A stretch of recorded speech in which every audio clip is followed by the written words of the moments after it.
Nataraja video పెట్టేశారు కానీ ఎవరుకోకుండా మన మళ్ళీ ఇక్కడ ఇచ్చే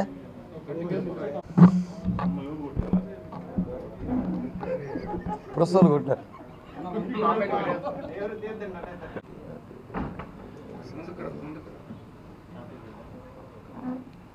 రెండు మూడు చాలా కనపడుతుంది.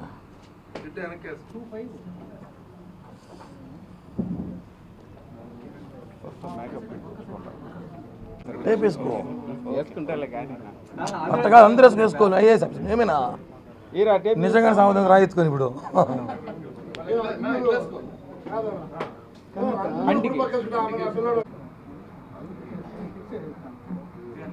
పేర్లు చెప్తా లోపల. మీడియా మిత్రులు నమస్కారం. ఈరోజు ప్రెస్ మీట్ కారణం మన ముఖ్యమంత్రి జగన్మోహన్ రెడ్డి గారు నిన్నటి దినం ఆయన నామినేషన్ వేశాడు పులివెందల్లో. ఒక ఘటన చోటు చేసుకుని దానికి ఆ వీడియో చూపించిన తర్వాత దానికి సంబంధించి మీద నేను మాట్లాడాల్సి వస్తుంది. అంటే ఇది ఎవరిని ర్యాగింగ్ చేసో కాదు, ఒక వాస్తవం మాట్లాడుకోవాలి దాని వెనకాల ఆంతరం ఏమిటనేసి.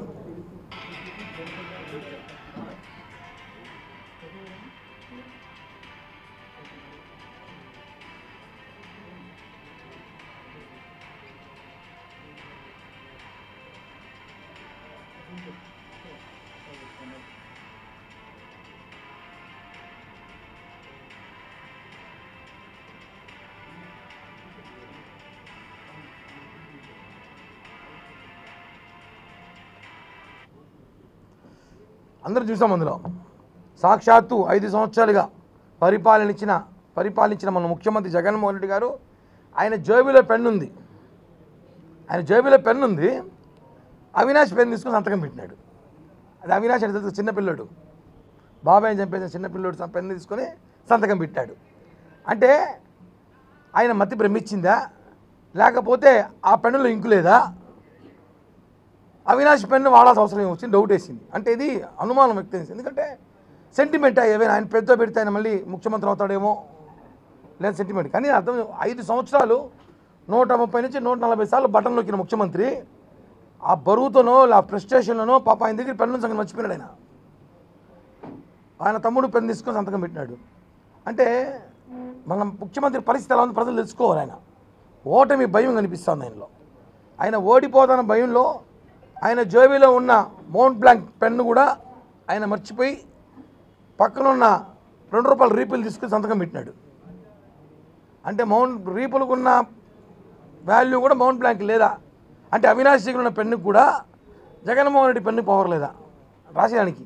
5 సంవత్సరాలు ముఖ్యమంత్రిగా ఉండి మీరు ఏమీ సాధించలేదని చెప్పడానికి ఆ పెన్ను యాక్షన్. ఆ పెన్ను తీసినట్టాడు అక్కడి నుంచి. ఇప్పుడు షర్టు తీసి షర్టు వేసుకుంటాడు, మళ్ళీ షర్టు వేసుకుంటాడు. కాబట్టి ఆ పెన్ను వాడినట్టాడు 5 ఏళ్ళుగా. కాబట్టి పెన్ను మర్చిపోయాడు. నామినేషన్ అప్పుడు పెన్ను మర్చిపోయాడు. అంటే ప్రజల పరిస్థితులను తెలుసుకోవాలి, రాష్ట్ర ప్రజల పరిస్థితి. ఈరోజు ఆయన మాట్లాడుతూ మీకు మీ ఇంట్లో మంచి జరిగి ఉంటేనే, మీరు నాకు డబ్బులు తీసుకుంటేనే మీరు ఓటు వేయనట్టాడు.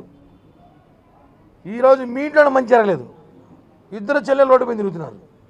2 చెల్లెలు పొద్దున్న నిద్రలేస్తే చంద్రబాబు నాయుడు గారి కన్నా పవన్ కళ్యాణ్ గారి కన్నా ఎక్కువ వాళ్ళ చేస్తారు. ఆయన్ని సొంత బాబాయిని చంపేసి అతను పక్కన పెట్టుకున్నావు, చిన్న పిల్లాడు అంటున్నావు. ఈరోజు సొంత చెల్లెలు బయటకు వచ్చి మీ ఇంట్లో మంచి జరుగుంటే ఓటేయనప్పుడు మీ ఇంట్లో మంచి జరగలేదు, మీ ఎలా ఓటేయాలి?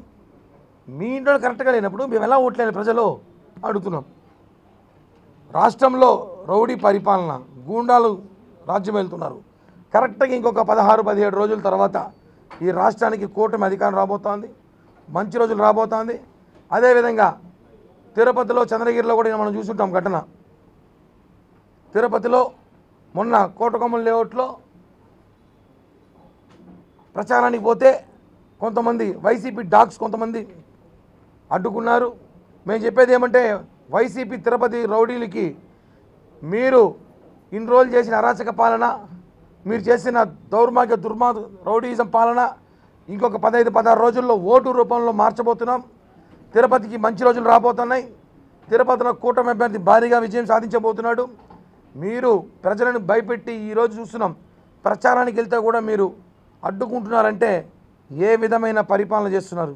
కనీసం ప్రచారాన్ని చూసి భయపడే పరిస్థితుల్లో ఈరోజు తిరుపతి వైసీపీ నాయకులు, తిరుపతి వైసీపీ వాళ్ళు, తిరుపతి ఎమ్మెల్యే అభ్యర్థి భయపడుతున్నాడు. ఇవన్నీ కూడా కరెక్ట్ కాదు.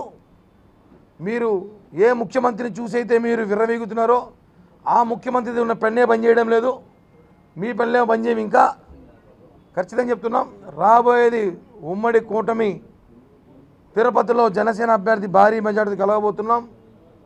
ఏదైతే మీరు అభివృద్ధి చెప్పారో అది అభివృద్ధి కాదు, మొత్తం మోసమని ప్రజలకు తెలిసే రోజులు చాలా దగ్గరలో ఉన్నాయని చెప్పి కూడా తెలియజేస్తున్నాం.